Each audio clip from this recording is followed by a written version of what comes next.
புதினா தக்காளி பச்சடி ஃப்ரெண்ட்ஸ். இது நல்லா இருக்கும், செம்ம டேஸ்ட்டாக இருக்கும். இதுக்கு தேவையான பொருட்கள் காமிக்கிறேன் பாருங்கள்.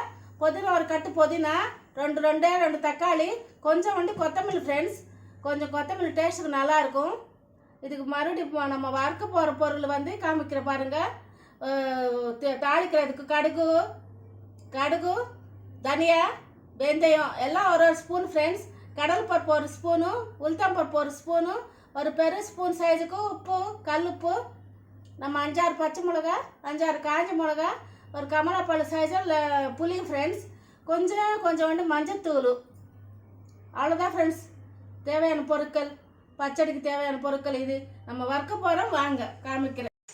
எண்ணெய் சூடாயிடுச்சு. கடுகு, உளுத்தம் பருப்பு, தனியா, கடல் பருப்பு, வெந்தயம் எல்லாம் போட்டாச்சு ஃப்ரெண்ட்ஸ். காஞ்சி மிளகா கூட போடுறேன். நல்லா வறுத்துக்கணும். நம்ம பச்சை மிளகா போட்டு வறுக்கிறேன் ஃப்ரெண்ட்ஸ். போட்டு வதக்கணும் ஃப்ரெண்ட்ஸ். இதுக்கு நல்லா வறுத்தாச்சு. வறுத்ததுக்கப்புறம் நம்ம புதினா கொத்தமல்லி போட்டுக்கணும். நான் இது கூட வறுக்கணும் ஃப்ரெண்ட்ஸ். எண்ணெயில் பச்சை வாசனை போகிற வரைக்கும் நல்லா வறுக்கணும். அது ரெண்டு வறுத்துட்டு ஆனதுக்கப்புறம் நம்ம பச்சடி பண்ணிக்க வேண்டியதா ஃப்ரெண்ட்ஸ். மிக்ஸி போட்டுக்க வேண்டியதா. இதில் மஞ்சத்தூள் போட்டு வறுத்துக்கலாம்.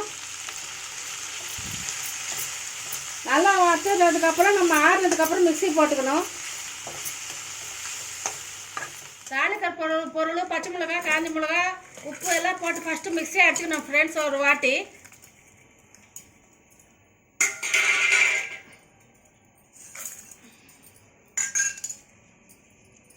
புளிவு கூட போட்டாச்சு ஃப்ரெண்ட்ஸ். இப்போ கொஞ்சோண்டு ஜலம் விட்டுக்கணும்.